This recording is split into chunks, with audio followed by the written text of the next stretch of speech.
मार्गदर्शन करण्या एवढा मी मोठा नाहीये।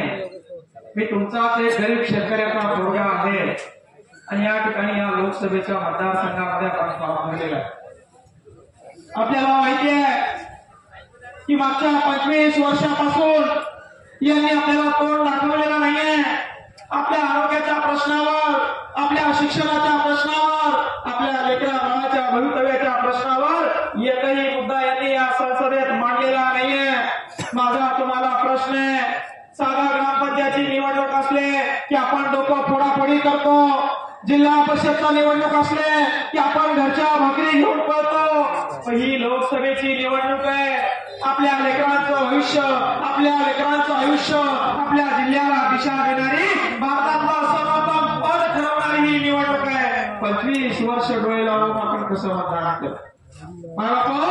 आता बदल घडवण्याची वेळ आली आहे आणि बदल जर का वेळेवर घडला नाही तर हा दादा राज गुलामगिरीमध्ये बदलल्याशिवाय राहणार नाही। तुमच्या गावातले 2 उदाहरणं सांगितले, असे बरेच उदाहरण आहेत। काल परवा पैठणमध्ये त्यांची सभा झाली। एक आजोबा, म्हातारा टोपीवाला आजोबा उभा राहिला, त्याचा वैयक्तिक काहीतरी प्रश्न होता। ते आजोबा उभं राहणार, तोंडातून शब्द काढणार, पोलिसांना इतकं उठाव उचलाय ना, एवढा धाक या ठिकाणी पडला।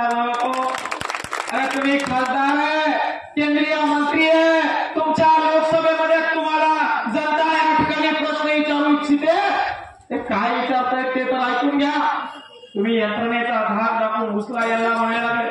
पैठणमध्ये, सिल्लोड, सोयगावमध्ये, बदनापूरमध्ये, जाफराबादमध्ये या ठिकाणी भोकरदनमध्ये प्रचंड असा प्रतिसाद आपल्याला मिळतोय।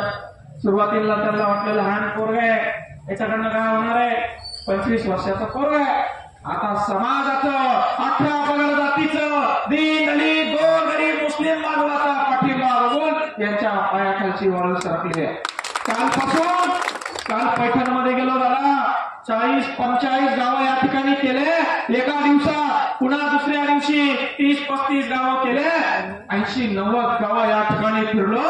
ज्या गावात गेलो तरुण डोक्यावर घेताय, डीजे काय लावताय, ढोल ताशे काय लावताय, जंगी स्वागत काय करताय, जणू निवडणूक नाही एखाद्या देवबाप्पाची जत्रा आहे आणि डोक्यावर घेऊन मिरवताय। हा आकांत आहे, हा त्यांचा आकांत आहे। आणि मग यांना लोक गावात घुसू दे ना, यांना आपला जल्लोष पाहिला। कालपासून 2 पोलीसच्या गाड्या आमच्या मागे फिरायला लागल्या आणि काका आमचा थांबवला। साहेबांना काय झालं साहेब, तुम्ही फिरायला नाही म्हणे, आम्हाला काय माहित नाही, वरतून फोन आला म्हणे की यांच्यासोबत राहणार। आता वरतून फोन येऊ द्या का खालून फोन येऊ द्या का तिकडून फोन येऊ द्या, जनतेने ठरवलंय। एक काँग्रेसवाला म्हणतोय मला काँग्रेस पक्षाला उमेदवारी दिली, मी काँग्रेस पक्षाचं अभिनंदन व्यक्त करतो। तर भाजपवाला म्हणतोय मला भाजपला उमेदवारी दिली, मी भाजप पक्षाचं अभिनंदन व्यक्त करतो। यांना म्हणा आता मतदान बी काँग्रेसचं घ्या, भाजप बी काँग्रेस पार्टीकडून मतदान बी तिकडून मागावं म्हणा भाजपकडून। मला जनतेने उभं केलंय, मी जनतेचं अभिनंदन व्यक्त करतो। तुम्ही एका गरीब शेतकऱ्याच्या पोराला उभं केलं, तुम्ही एका गरीब शेतकऱ्याच्या पोरावर विश्वास ठेवला। माय बापू, ते काँग्रेस भाजप करून ते 2009ला कल्याणकडे निवडणूक लढलं।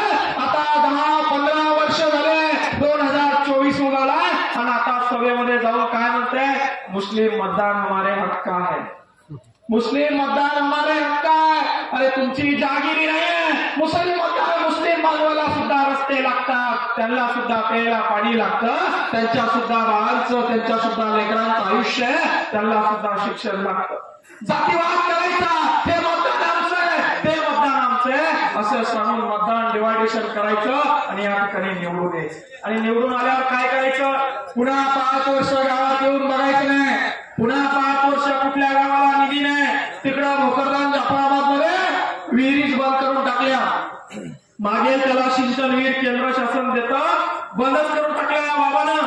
का माहितीये का, एकाला दिली तर दुसऱ्यावर राग येतो म्हणे। काय म्हणते, एकाला दिली तर दुसऱ्यावर राग येतो।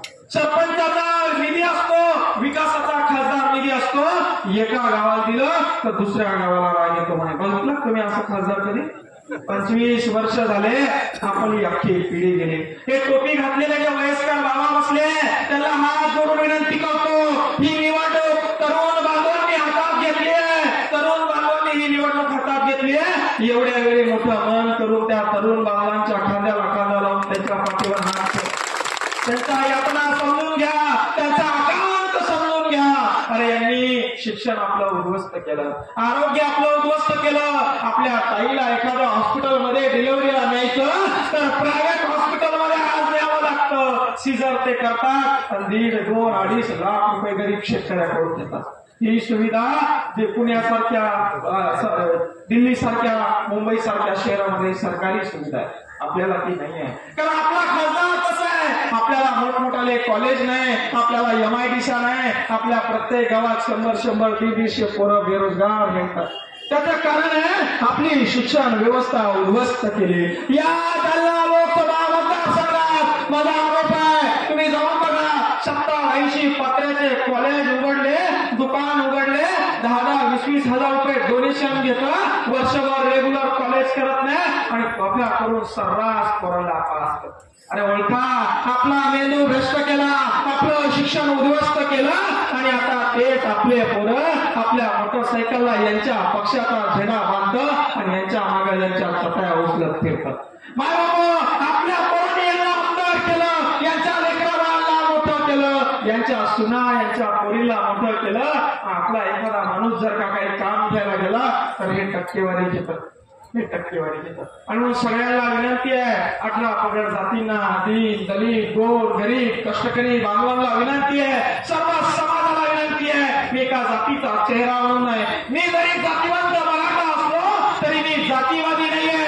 सगळ्यांना सोबत घेऊन काम करणारा या ठिकाणी आहे आणि तुम्हाला या ठिकाणी शब्द देतो, मुस्लिम बांधवांना खास करून शब्द देतो. Now and press the bell icon. Never miss an update.